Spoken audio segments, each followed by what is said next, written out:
Përshëndetje të dashur miq të Çelësit, jemi bashkë dhe këtë javë do flasim për transportin dhe qytetin.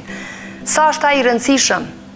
Cilat janë modalitetet e transportit dhe sa janë të promovuara të gjitha këto modalitete në qytetet tona? Si funksionon e gjithë kjo agjendë në qytetet evropiane dhe botërore? Transporti është natyrisht një mjet lëvizës, por lëvizjet tona në qytet gjithsesi shpeshherë cungohen nga makinat e shumta, të cilat nuk lënë hapësirë për njerëzit të qarkulluesit e tjerë. Për të kuptuar më shumë rreth agjendave të shumta që sot janë top në trajtimin e këtyre lloj problematikave, do të ndjekim historinë e parë dhe pastaj kthehemi me mysafirin e radhës. Qytetet janë formësuar nga sistemet e tyre të trafikut. Në librin Qyteti në Histori, autori Lewis Mumford ka dokumentuar si lokacioni dhe pamja e qytetit është formësuar përreth një qendre për këmbësorët, afër një porti, lumi të lundrueshëm, me çasje për transportin e ushqimit dhe kafshëve, afër shinave hekurudhore apo rrugëve automobilistike. Në vitet e 40-ta, një model i qytetit utopik i ndërtuar bazuar në makinën u promovua si qyteti i së ardhmes. Në këtë vizion utopik, zonat e banimit, zonat komerciale dhe ato industriale ishin të ndara tërësisht nga sistemi i transportit. Shumë nga këto ide edhe u zbatuan të influencuara nga sistemi planifikimit modern midis viteve 1940-1970. Populariteti i makinës, sidomos pas luftës së dytë botërore, çoi në ndryshime të mëdha në strukturën dhe funksionin e qyteteve. Zëra që po bënin opozitën kundrejt qyteteve që makinën e kishin fokus për zhvillimet e së ardhmes, kishin filluar të shfaqeshin. Shkrimet e Jane Jacobs në librin e saj Vdekja dhe jeta e qyteteve të mëdha amerikane ofrojnë një lent të mirë për të kujtuar se çfarë është humbur gjatë këtyre lloj transformimeve të qyteteve dhe njëkohësisht sa përpjekje kanë bërë qytetarët për të rezistuar këtyre lloj ndryshimeve. Me këtë rast Mumford kishte shtruar një pyetje fare të thjeshtë, nëse qytetet po bëheshin për makinat apo për njerëzit. Por, përkundër përpjekjeve të shumë hulumtuesve dhe profesionistëve, trendi i posedimit të makinës, shfrytëzimit të saj dhe konsumit të naftës vazhdoi në masë të madhe në periudhën e pasluftës së dytë botërore. Praktika tradicionale të planifikimit të transportit kanë si qëllim të përmirësojnë lëvizshmërinë posaçërisht për makinat, dhe ato zakonisht kanë dështuar të konsiderojnë në mënyrë adekuate ndikimet më të gjera. Por, ajo që është më e rëndësishmja të kuptojmë në lidhje me transportin është çasja në punë, në edukim, në të mira dhe shërbime, dhe sot ka teknika të shumta që janë dëshmuar se mund të përmirësojnë çasjen, përderisa në të njëjtën kohë mund të ulin ndikimet mjedisore dhe sociale dhe mund të menaxhojnë ngarkesa dhe bllokimet në trafik. Komunitetet të cilat suksesshëm po e përmirësojnë qëndrueshmërinë e sistemeve të transportit dhe rrjetit të tyre, po bëjnë programe të shumta për të krijuar qytete më vibrante, më kreative dhe thjesht qytete më cilësore për të gjithë. Disa qytete jashtë Evropës vazhdimisht janë munduar që transportin ta lidhin me qëndrueshmërinë dhe planifikimin e shfrytëzimit të tokës, siç janë Curitiba në Brazil, Portland në Oregon apo Vancouver në Kanada. Transporti i qëndrueshëm i referohet transportit i cili është i qëndrueshëm në kuptimin social, mjedisor, në ndikimet klimatike dhe në mundësinë që ai duhet të krijojë për të minimizuar shfrytëzimin e energjisë dhe lirimin e gazrave. Komponentat për të vlerësuar qëndrueshmërinë përfshin mjete të ndryshme lëvizëse, në rrugë, në ujë apo ajër, sasia dhe burimi i energjisë, si dhe infrastruktura që i akomodon këto modalitete të transportit. Për ta bërë këtë një agjendë të përgjithshme për komunitetet kudo në botë, qeveritë të shumta në nivelin lokal dhe global duhet të punojnë bashkërisht të krijojnë dhe të promovojnë sisteme të qëndrueshme të transportit urban në kuptimin mjedisor dhe financiar. Kjo për faktin se sot më shumë se 50% e popullsisë së botës jeton nëpër qytete dhe ky trend parashihet të rritet në vitet në vijim. Transporti urban definon çasjen e këtyre banorëve të qyteteve tek shërbimet dhe mirëqenia. Me këtë rast, qytetet konsumojnë 60 deri në 70% e energjisë dhe emitojnë 70 deri në 80% të totalit të gazrave të dioksit karbonit. Zakonisht vendet me përqindjen më të lartë të urbanizimit e kanë njëkohësisht edhe përqindjen më të madhe të motorizimit, e që në fakt na dërgon tek sasitë dhe më të mëdha të lirimit të dioksit karbonit. Kjo do të vazhdojë të kontribuojë në ndryshimet katastrofale klimatike nëse qytetet nuk shikojnë të zhvillohen në mënyrë më të balancuar përfshi këtu edhe transportin. Me këtë rast, një pyetje qendrore na vjen të gjithëve përpara, e sidomos qeverive. Si mund të zhvillojnë ato dhe të ofrojnë zgjidhje më të qëndrueshme të lëvizjes urbane? Një vizion afatgjatë ku autoritetet koordinojnë, organizojnë dhe promovojnë bashkëpunimin e aktorëve të ndryshëm mund të jetë një nga mënyrat. Planet e nivelit lokal gjithsesi duhet të jenë në harmoni me planet e politikat e transportit në nivelin nacional, duhet të përfshinë edhe kapitalin lokal privat, duhet të përmirësojnë njohuritë dhe të motivojnë stafin në praktikat e reja të modaliteteve të transportit dhe rëndësisë së qëndrueshmërisë në qytete. Po ashtu duhet të themelojnë dhe të zotojnë fonde të qarta që i adresohen zhvillimit të sistemeve të transportit. Pjesë e tyre, po ashtu duhet të përdoret për edukimin jo formal, ndryshimin e mentalitetit dhe promovimin e mënyrave të reja të lëvizjes dhe jetesës. Kjo nënkupton një çasje të re të qyteteve, të cilat për bazë duhet ta kenë së pari njeriun dhe nevojën e tij për çasje në punë, shkollë, hapësirë publike, hapësirë për lojë dhe rekreim, përderisa format e lëvizjes mund të jenë të kombinuara për shije dhe nevoja të ndryshme.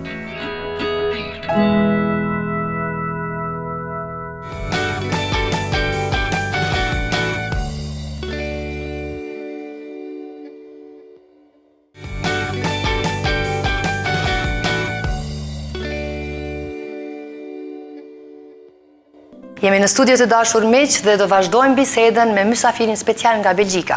Është profesori Dirk Lauwers, i cili vjen nga Universiteti i Antwerpit dhe po ashtu nga Universiteti i Gentit. Njëkohësisht është në Kosovë për një bashkëpunim me Universitetin e Prishtinës. Për më shumë do flasim bashkarisht me profesorin për zbuluar rreth asaj se çfarë po bën në Kosovë këto ditë dhe rreth profesionit të tij, domethënë në fushën e transportit, ku është ai i specializuar. Professor Miserde, welcome in Çelësi. Thank you. Thank you for being a part of our program. It's your second time in Kosovo. It's already the fifth time. Oh my God, here. I didn't know that. First time I came here in 2010, Yes. and so now it's the fifth time. I'm here with some students from Belgium to take part in a studio, this planning and design studio in the city of Peja.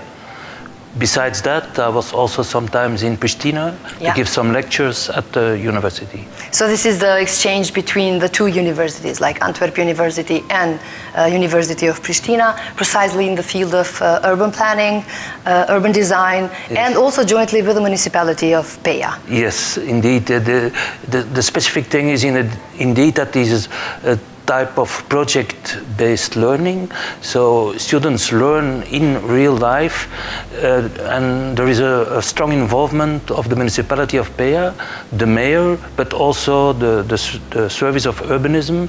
The urbanists of the city are working closely together with the students and of course also with the professors that are promoting and coaching these studios. You are specialized in the field of mobility. Yes, mobility indeed, it's about moving around in the city, but always in the context of urban planning, of urban design. So when we are talking about mobility, it's not only about cars, and it's also not only about traffic. It is about how we are moving in the city and how we are designing our streets and the places based on the in need the city. of movement and links. Yes, yes, but of course also based on the need of people to be in the city, to meet people, to enjoy nature, to enjoy buildings and places. So it's always a balance between the need of moving around and the need of being somewhere. Yeah. And that's the challenge, of course, to design a place, a street, in a well-balanced way. As we all know, like modern cities were focusing really on cars, and since at a certain point of time it was a status of a certain status of a society. But today we see so many strategies, new strategies, new ways of thinking about the city. Why it is that so? Yeah, what I call the car euphoria, the way of thinking only in terms of cars, the way of designing our cities only in view of accommodating car traffic, accommodating parking and so on. This dates from the 60s. I call it car euphoria, but around that time, mid-60s, there were already some professionals like Colin Buchanan, like Jane Jacobs in the US, who confronted this view with the needs of the people and with the needs of the quality of the city. So Jane Jacobs, she wrote a very important book, Death and Life of Great American Cities, and she stated that these large infrastructures for cars, that they were really killing the cities, and a lot of researchers later could indeed show that this was the case, that in streets where a lot of cars are passing, that people have less social contacts, that the quality of life, the quality of the air is much worse, and so in the end it may kill a city, too much traffic. So we need another balance, and this is what is happening already since the 60s. Colin Buchanan developed some schemes to manage the traffic, to create some loops for the traffic and not to accommodate in all streets for traffic only. So we rebalanced in Western Europe and also in many American and Canadian cities between cars and other modes, between cars and the need to live and to enjoy a place since the 60s already. So since then, livability of cities came more and more in forefront. Important, yeah. Yes. There are many civic movements going on using streets as public spaces, streets more for pedestrians, for cyclists, for children, but also public space came in front, like as a space for everybody, approachable and giving joy and giving life again to the city. How did this impact the new planning approach, a new professional approach towards the city? So there are different aspects. Of course, there is just the design, how to give the space to all these needs for bikers, how to create sidewalks and so on. But on the other hand, there is also the process. There is the fact that you have really work together with what we call the stakeholders, with the people living in the streets and so on. And in that sense, there is a worldwide professional movement that is called placemaking. And so one of the leaders is Fred Kent, and one of his well-known statements is, if you accommodate a city for cars and traffic, you will get cars and traffic.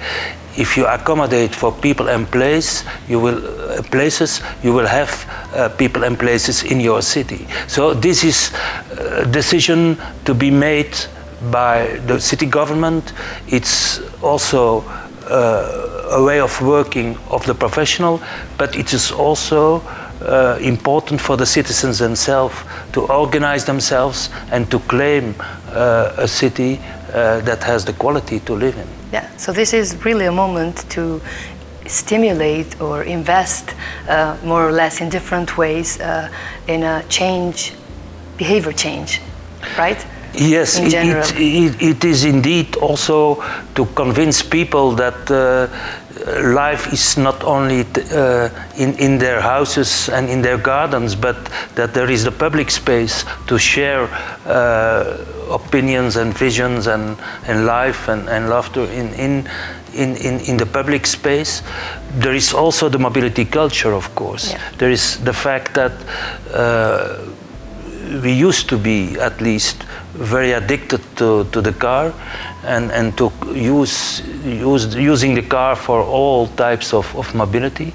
We have to be more conscious and to make a choice. Either we walk, either we bike, either we take public transport, either we take the car. We have to make a good decision on this. But of course you can only take public transport if there is good quality. If there is quality, you will bike if it is safe to bike. So there is also huge responsibility for the city government, but also for the professional. So many traffic engineers, transport planners, they are just accommodating streets and roads for cars, and we should reverse our design. So there is Professor Bach from Holland, and he developed a methodology that is called reverse design. You first start to design for people's need to walk, to bike, for public transport, and in the end, you look for how to accommodate the car traffic in this design. But you don't start with the car traffic. Yeah, trying to make space for people and minimize the space for cars. It's a new concept now, also in planning. It's called shared spaces, like accommodating both needs. How much it is promoted in European cities? I've personally experienced many spaces like that. And how do you see it? Is it possible to promote it in Kosovo? Yes, in the first place, it's still seen as a kind of experiment. We do it and we make a lot of research to see how people behave and if it's working or not. But on the other hand, we have to realize that our common way of designing for cars and traffic, that it has a huge price.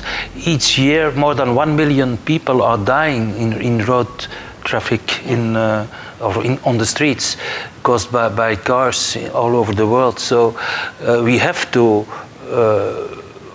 design in another way to make streets more safe and also to share, indeed, to share the spaces.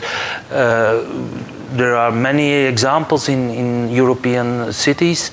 For Kosovo, I think it is possible because the spaces 20 years ago used to be shared because there were so few cars. So it is possible if we can manage to limit access for cars in certain areas, and that's the most important, if we can limit the speed of the cars. So the first condition is that the speed of the cars cannot be higher than 30%, and that there is really an interaction as human beings, not based on traffic regulations, but an interaction as human beings, that you can look each other in the eye and that you then decide, yes, please, you can go, I will stop, as you do in a supermarket or in the shopping mall. You will move around, and sometimes you have to stop because you have to pass by another person. The same way it can function with cars, with people, with bikers, and we have many examples as well in Italy, in Spain, in many countries, also in Holland, in Belgium. So you find these spaces, yes. We will for sure need to fulfill European criteria also in this aspect. Yes. So how do you see Peja and Pristina, comparing both in local context? How did you experience them, and what do you think? I mean, as concerning public transport, what can be done for helping these cities get rid of cars, especially in the central areas? Yeah, the Peja and Pristina are different cities. The scale is different, the location is different. Also, the mobility culture is different. So Peja, there is no urban public transport. So there, the alternative for the car is the walking, and there is still a walking culture. There is possibility to enhance biking, and that is where our projects are all about, to try to keep this walking culture and to enhance biking in the city by developing a spine of what we call a soft spine through the city, so 5 kilometers long, that from the Patriarchat, if you know Peja, from the Patriarchat until the railway station, that you have a safe and nice route to bike and to walk through the city. I think Pristina is different. It's another scale, and there what is needed really is to introduce high quality public transport. So it is congested in a very severe way. I think you know better than me what is the problem here with the car traffic.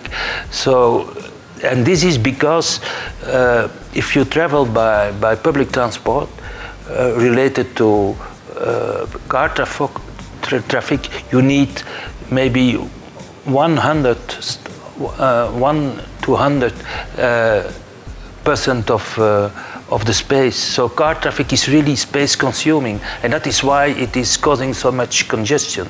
So there has to be really a model shift here in Pristina. It's the only way to deal with this traffic congestion. And also this will give more space for pedestrians and also biking. Biking is maybe not so obvious here in Pristina because you have the slopes and so on. Yeah. But in many cities in Europe, but also in South America, in Asia, you see now the development of what we call public bikes. Yeah. So these are bikes that are placed in the city and with a type of card. You can use it and then you put it in another station on another place, so you don't have to own your own bike. I think there is a possibility in the valley here, in a central part of the city, to develop such a system. And in many cities it is developed together with private business, and so it doesn't cost the government too much money if you compare with public transport. So I think also there is a possibility. What both cities have in common is that there is a parking problem, and I think managing this parking can really be a key to redevelop your city in another way, and to manage all the mobility and the quality of life in the city. If you there is an American book and it's called The High Price of Free Parking, the high cost of free parking. If you don't manage, if you don't try to regulate and also ask people to pay for this service, for the use of this public space, then the cost is very high, because this is really consuming all the public land in the city. And so you have to organize this parking maybe underground at some places, and then you have the squares to develop as public spaces. We have a huge experience with that in Flanders, where I live, in Antwerp and in Ghent. We started some 25 years ago with taking away the cars from the public spaces and putting them underground. And in many cases, these parkings are managed by the private sector. Yep. They are earning some money with this, but of course, the car driver has to pay. And maybe also this can help to think about using car or using public transport. You will also compare the cost of it. If one would ask you, even though you gave so many solutions until now for Peja and Pristina, you were a part of many projects in different cities within Belgium and also throughout Europe. If one would ask you, what could be your advice, the first action in Pristina, for example, or in Peja? Yeah, it is in Peja especially, it is accommodating biking and walking, so creating infrastructure and routes, nice routes for walking and biking and related to public spaces. For Pristina, indeed, also you have already the Nana Teresa. Teresa, and so you can build on this. In Brussels, we have 50 hectares of pedestrianized area. So there is still a long way to go for Pristina, but this is one side. But also promoting and giving more space for walking and biking, but also the public transport, of course. For Pristina, you need really to introduce high quality urban buses, but also to give them the space. To make free lanes for these buses and to reorganize the space. That is very important. And then, as I said, parking is a key. And what we also experienced in Antwerp and in other cities is taking control of parking. You have to work on an area-based way. So you start with one area where you ask, where you organize the parking, where you ask to pay and so on, and then this will bring some money to the city government, and then with this money it can be invested in another area, and so you can reconquer the city. Yeah, bit by bit, yeah. Yeah, bit by bit. So that's a strategy that has proven to be successful in, for example, city of Antwerp. This is like concerning the governmental approach together with private sector, but also, do you think that also civic movements or bottom-up approaches can help to kind of push the agenda, reclaiming their city for walking and biking? Of course, this is very important. You have, on the one hand, you have these movements in many cities of bikers and walkers, and they can, on a citywide scale, try to promote and make some action and rumor to promote this. And on the other hand, you have the living areas, the streets where people live. Also there, the school areas. This also has proven to be a very important issue, that is the schools and the safe traffic to the schools. So parents and also directors of schools, they are organizing themselves and asking to the city government, please reorganize the routes to the school in a safe way. So this helps, of course, this helps. This can help very much. Professor, I think we tackled more or less the total spectrum, like the governmental approach, private sector approach, or civil society approach, and they all three together, also media, can do a lot, and educational institutions and professional agencies can push the agenda and promote new eco-friendly city for Kosovo.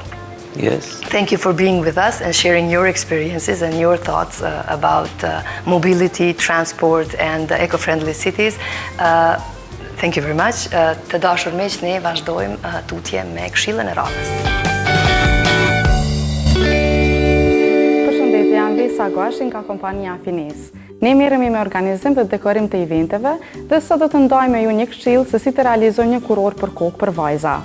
Këtu kemi pajisjet çka kemi me përdor, janë normal një tuf lule të ndryshme. Unë i preferoj me përdor lule që janë më rezistente ndaj temperaturave të larta dhe që qëndrojnë më gjatë të freskëta pa ujë. Kështu që kjo është gjethet e eukaliptus, limonium dhe krizantema. Normal, ngjyrat munden u përshtat, varësisht nga eventi që keni edhe nga lloji rrobave që do të veshni për ta bërë kombinimin. Gjithashtu kemi edhe telin, i cili përdoret, mundet me qenë edhe ndonjë lloj teli tjetër, kjo zakonisht përdoret në lulishte. E kemi edhe ngjitsin, i cili është në ngjyrë të bardhë, mund të jetë edhe në ndonjë ngjyrë tjetër, varësisht nga shiriti që do ta përdorim për ta mbështjellë telin. Kuptohet dhe gëshërët. Së pari fillojmë me punimin e harkut, rrethit. Kështu. Kjo kuptohet, punohet varësisht nga madhësia e kokës ku do të vendoset. Mundet me qenë për ndonjë fëmijë, pra të jetë më e vogël, mundet me u përshtat, varësisht nga nevoja. Pastaj, kjo mbulohet me shirit të bardhë, apo ndonjë ngjyrë tjetër. Dhe kuptohet, forma së pari nuk do të thotë të jetë perfekte, pasi që e përmirësojmë me punimin gjatë procesit të punës. Kjo lidhet kështu që të mos rrëshqet fjonga. Dhe pastaj fillojmë me mbështjellje.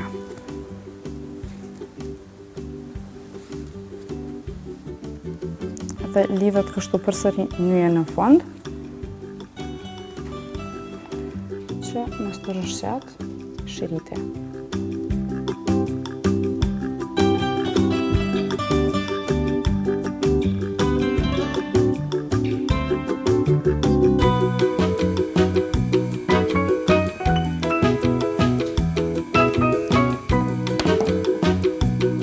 Kemi punu rrethin, ku të vazhdojmë të vendosim lulet dhe gjethet.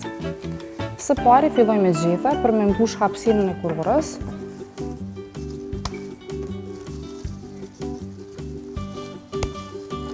Gjethet preferohet që të kenë bishtin sa më të lehtë, që më lagu më lehtë, që mos jenë të forta.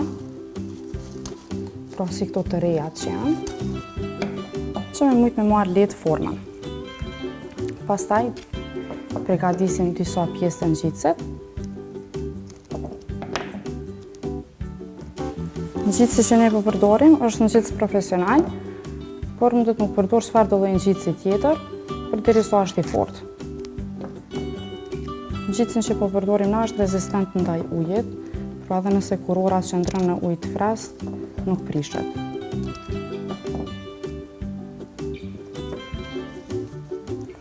Tash fillojmë me vendosjen e gjelbrimet.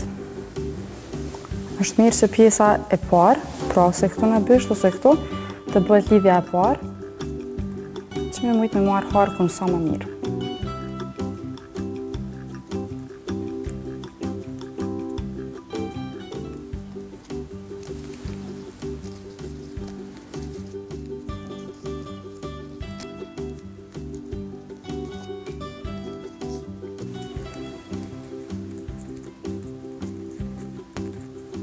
Kështu kemi përfundu bazën, duke mbështjellë me gjelbrim. Pastaj vazhdojmë ta plotësojmë me këto lulet e vogla që quhen limonium. Këto mund të përdoren çfarë do lloj lule tjera që janë të imta. Mundësisht edhe këto ta kem bishtin sa më të hollë që t'janë ma lehtë me u laku.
Pramis të dashur, kjo është përfundimi i kurorës, të cilës mund të shtojmë ende më shumë lule apo të kombinojmë ngjyra tjera varësisht nga preferencat e juaja.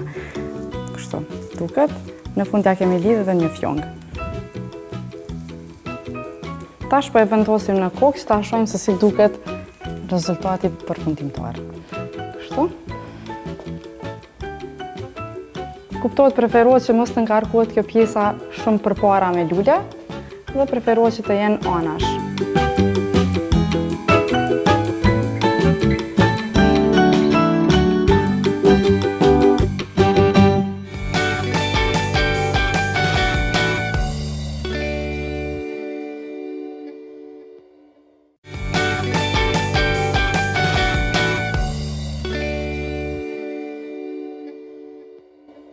Këtu ndahemi bashkë dashur miq, ndërsa ju që nuk na keni ndjekur mund të na shihni si gjithmonë në Çelësi TV Show në Facebook dhe në kanalin zyrtar të Radio Televizionit 21 në YouTube. Mirëmbëjtje.